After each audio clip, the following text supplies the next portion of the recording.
आज हम लोग आज हम लोग पाइथागोरस प्रमेय क्या है इसको सीखेंगे। ठीक है, इसको समझने का कोशिश करेंगे। ठीक, ये देखिए, यह है पाइथागोरस प्रमेय। पाइथागोरस प्रमेय क्या बोलता है?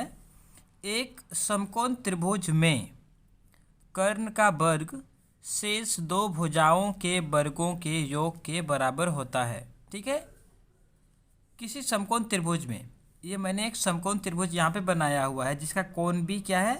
समकोण है। ठीक है, तो क्या बोल रहा है? एक समकोण त्रिभुज में कर्ण का वर्ग, कर्ण ये जो भुजा है ना, समकोण त्रिभुज के सम्मुख में, समकोण त्रिभुज के सीधा में जो भुजा रहता है ये कर्ण कहलाता है। ठीक है, इसको हम लोग बोलते हैं कर्ण।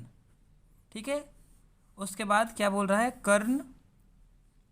कर्ण का वर्ग शेष दो भुजाओं के वर्गों के योग के बराबर होता है। ठीक है, मतलब ये जो भुजा है इसका वर्ग, बाकी शेष मतलब ये दोनों भुजा। ठीक है, कर्ण का वर्ग इस शेष दो भुजा के वर्ग के योग के बराबर होता है। ये हम लोग का पाइथागोरस प्रमेय ये बताता है।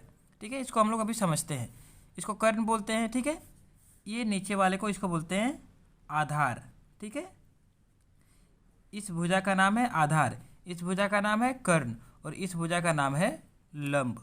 ठीक है, इसको बोलते हैं लंब। ठीक, अभी आधार को इंग्लिश में क्या बोलते हैं? इंग्लिश में बोलते हैं बेस। ठीक है, इंग्लिश में बेस बोलते हैं। इसके लिए हम लोग इसको बी से दर्शाते हैं, बी से दर्शाते हैं। क्यों? क्योंकि इंग्लिश में हम लोग इसको बेस बोलते हैं। ठीक है, इसको बेस बोलते हैं, इसके लिए बी से दर्शाते हैं। ये लंब हो गया।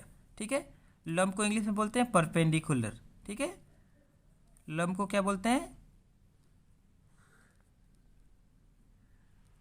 लंब को बोलते हैं परपेंडिकुलर। ठीक है, परपेंडिकुलर बोलते हैं, इसके लिए हम लोग इसको पी से दर्शाते हैं। ठीक है, उसी प्रकार से जो कर्ण है उसको बोलते हैं हाइपोटेन्यूस। ठीक है, इसको हाइपोटेन्यूस बोलते हैं और इसको हम लोग एच से दर्शाते हैं। ठीक है, इतना समझ में आया? इसको लंब बोलते हैं, इस वाले भुजा को आधार बोलते हैं और इधर वाले भुजा को कर्ण बोलते हैं। ठीक है, और उसने क्या बोला हुआ है? पाइथागोरस प्रमेय ने क्या बोला हुआ है? एक समकोण त्रिभुज में कर्ण का वर्ग, यानी कि कर्ण का वर्ग। ठीक है, इसको हम लोग लिखना चाहें तो क्या लिखेंगे? कर्ण का वर्ग। ठीक है, शेष दो भुजा, शेष कौन सा बचा? लंब बचा। ठीक है, लंब बचा। ठीक है, लंब का वर्ग प्लस में आधार का वर्ग। ठीक, ये हो गया। अभी यही बोला था ना इसने, कर्ण का वर्ग शेष दो भुजाओं के वर्गों की योग के बराबर होता है। तो ये कर्ण का वर्ग हम लोगों ने किया बराबर, वो किसके बराबर होगा? शेष दो भुजा का वर्ग का योग। शेष दो भुजा मतलब लंब और आधार का वर्ग, उसका स्क्वायर। ठीक है, वर्ग कर दिए तो कर्ण का वर्ग शेष दो भुजा के वर्ग के योग के बराबर होता है। तो इतना हो गया। अभी इससे हम लोग क्या कर सकते हैं? ठीक है, इससे हम लोगों को क्या फ़ायदा मिलेगा ये हम लोग समझते हैं। ठीक, ये तो बता दिया कि कर्ण का वर्ग शेष दो भुजाओं के योग के बराबर होता है। ये आप लोग का आधार हो गया, मतलब ये आप लोग का बेस जो फॉर्मूला है, ये फॉर्मूला आप लोग को याद रखना है। ठीक है, कर्ण का स्क्वायर बराबर लंब स्क्वायर प्लस आधार स्क्वायर। ठीक है, अगर इसमें क्या होता है, अगर आपको कोई भी दो भुजा आपको दिया हुआ है तो आप तीसरा भुजा इस फॉर्मूला से आप निकाल सकते हैं। ठीक है, अगर कोई भी दो भुजा दिया हुआ है, पाइथागोरस प्रमेय का यूज़ करके हम क्या कर सकते हैं? अगर समकोण त्रिभुज का कोई भी दो भुजा दिया हुआ है तो हम उस तीसरा भुजा निकाल सकते हैं। जैसे अगर यहाँ पे लंब और आधार दिया हुआ रहेगा तो हम लोग कर्ण निकाल सकते हैं। ठीक, अगर मान लीजिए आपको कर्ण निकालना है तो क्या करेंगे? इसको एच दिखा रहा हूँ। ठीक है, इसको लिख रहे हैं एच स्क्वायर बराबर P square plus B square. ठीक है, एच स्क्वायर बराबर P square plus B square. तो अगर आपको एच निकालना है तो आप क्या करेंगे? ये स्क्वायर को उस पार लेके चल जाएंगे तो क्या हो जाएगा? ये P square plus B square पर ये रूट बन जाएगा। ठीक है, तो ये आपका एच का फॉर्मूला हो गया। अगर आपको पी और बी दिया हुआ है तो आप एच निकालने के लिए क्या करेंगे? P square plus B square को रूट कर देंगे तो उससे आपका एच निकल जाएगा। ठीक है, इतना हो गया। अगर आपको मान लेते हैं पी निकालना है तो आपका कैसा था? पहले एच स्क्वायर बराबर P square plus B square था। तो आप क्या करेंगे, पी स्क्वायर को रहने देंगे, पी स्क्वायर को अब रहने देंगे, बराबर पहले एच स्क्वायर इस पार में था उसको इधर लिख रहे हैं, अब इस बी को एच की तरफ करेंगे तो माइनस में क्या हो जाएगा, ये बी स्क्वायर हो जाएगा, होगा ना। अभी आपको पी निकालना है तो आप क्या करेंगे, इसका इधर का स्क्वायर हटाएंगे तो उस पार जाकर रूट बनेगा, root H square minus B square हो गया। तो इससे आप क्या कर सकते हैं, इससे आप पी निकाल सकते हैं, ठीक है। कहने का मतलब अगर आपका आधार अगर आपका कर्ण और आधार दिया हुआ है तो आप उससे परपेंडिकुलर यानी कि पी जिसको लंब बोलते हैं वो आप निकाल सकते हैं। तो ऐसे आप दो भुजा से आप तीसरा भुजा निकाल रहे हैं, है ना। उसी प्रकार से मान लेते हैं अगर आपका एच और पी दिया हुआ है तो आप उससे बी निकाल सकते हैं। इसी हिसाब से अगर आप बी निकालेंगे तो बी का फॉर्मूला क्या होगा, एच स्क्वायर घटाओ पी स्क्वायर का ये अंडर रूट में रहेगा, ठीक है। इतना समझ में आया।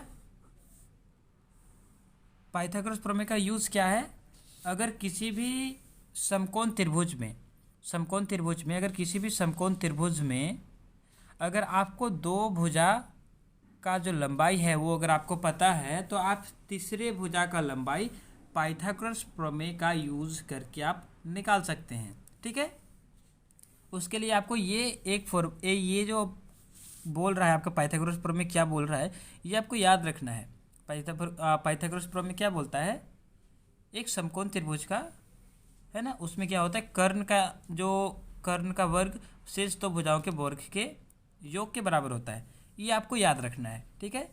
या फिर अगर आप इसको शब्द के रूप में याद नहीं रख सकते हैं तो आपको ये याद रखना है कि कर्ण स्क्वायर बराबर लंब स्क्वायर प्लस आधार स्क्वायर, ठीक है। यानी कि एच स्क्वायर बराबर P square plus B square, ये आपको याद रखना है, ठीक है। अगर आपको कंफ्यूज होना है कि कभी जैसे होता है ना कि आपका अभी यहाँ पे क्या हो गया, एच बराबर हो गया P square plus B square का रूट हो गया, पी बराबर क्या हो गया, H square minus B square का रूट हो गया, और बी बराबर क्या हो गया, H square minus P square का रूट हो गया। ये तीन फार्मूला हो गया। इतना देर तक हम लोगों ने यही सीखा कि ये तीन फार्मूला होता है अगर कोई भी दो भुजा दिया हुआ है तो तीसरा भुजा को निकालने के लिए, ठीक है। तो अगर आपको कन्फ्यूजन होता है तो ये सबसे लंबा भुजा होता है, कर्ण क्या होता है, इस त्रिभुज का सबसे लंबा भुजा होता है। तो सबसे बड़े वाले को निकालने के लिए क्या करेंगे, दोनों छोटे वाले को जोड़ेंगे, ठीक है। ये सबसे बड़े वाले को निकालने के लिए दोनों छोटे वाले को जोड़ेंगे, ठीक है। उसी प्रकार से ये अगर दूसरा छोटा वाला निकालना है तो बड़े वाले में से छोटे वाले को घटाना है, ऐसा याद रखिए, ठीक है। अगर ये छोटा वाला निकालना है तो बड़े वाले में से छोटे वाले को घटाएंगे। अगर पी निकालना है तो बड़े वाला क्या है, एच है, एच में से बी को घटाएंगे, ठीक है। और अगर ये छोटा वाला निकालना है तो इस बड़े वाले में से इस छोटे वाले को घटाएंगे। इतना समझ में आ गया। अगर बड़ा वाला निकालना है तो सबसे बड़ा वाला भुजा निकालना है तो क्या करेंगे, दोनों जो छोटा वाला भुजा है उसको जोड़ेंगे। बड़ा वाला भुजा निकालने के लिए दोनों छोटा वाला भुजा को जोड़ेंगे, लेकिन कोई भी एक छोटा वाला निकालना है तो बड़े वाले में से दूसरा छोटा वाले को घटा देंगे, ठीक है। तो ये आपका हो गया पाइथागोरस प्रमेय, ठीक। उम्मीद करता हूँ पाइथागोरस प्रमेय समझ में आया होगा और इसका यूज़ भी समझ में आया होगा, ठीक है। इसका यूज़ क्या है, कभी भी अगर आपको दो भुजा का मान दिया हुआ है, अगर दो भुजा का लंबाई दिया हुआ है तो आप तीसरा भुजा इस प्रमेय का यूज़ करके, ठीक है, आप निकाल सकते हैं। तो अगर ये समझ में आया तो वीडियो को लाइक करिए और हमारे चैनल को सब्सक्राइब करिए, क्योंकि मैं इसी प्रकार से अलग अलग वीडियो आप लोग को बनाकर सिखाता रहता हूँ। हाँ, और एक बात, अगर आप क्लास 10th में हैं तो इसके बाद मैं त्रिकोणमिति जिसको बोलते हैं वो पढ़ाने वाला हूँ, ठीक है, वो सिखाने वाला हूँ। तो अगर आपको त्रिकोणमिति सीखना है तो उसके लिए आपको ये पाइथागोरस प्रमेय का समझ होना ज़रूरी है, क्योंकि जो त्रिकोणमिति है उसमें भी हम लोग समकोण त्रिभुज के बारे में ही बात करते हैं, ठीक है। और उसमें पी, बी और एच आपको बहुत बार देखने को मिलेंगे, ठीक है। हर क्वेश्चन में आपको पी और बी ये सब देखने को मिलेगा, तो आपको इस त्रिभुज का समझ होना बहुत ज़रूरी है। तो अगर आप क्लास 10th के हैं तो भी आप हमारे चैनल को आप तो ज़रूर ही हमारे चैनल को सब्सक्राइब कर लीजिए, क्योंकि मैं इसके बाद आपको क्लास 10th के जो जितने भी इम्पोर्टेंट क्वेश्चन है, अगर हम एग्ज़ाम पॉइंट ऑफ व्यू से बात करें तो वो मैं आपको बताने वाला हूँ अगले कुछ 2-3 महीनों में, क्योंकि इसके बाद आपका मार्च के करीब आपका एग्ज़ाम होता है। तो उससे पहले मैं आपको पूरा मैथ कवर करूँगा, जितने भी सारे इंपॉर्टेंट क्वेश्चन हैं मैं सब आपको बताऊँगा, ठीक है। तो आपको वो सब चीज़ अगर सीखना है तो आप हमारे चैनल को सब्सक्राइब कर लीजिए, ठीक है। अगले वीडियो में फिर से मिलेंगे, तब तक के लिए धन्यवाद।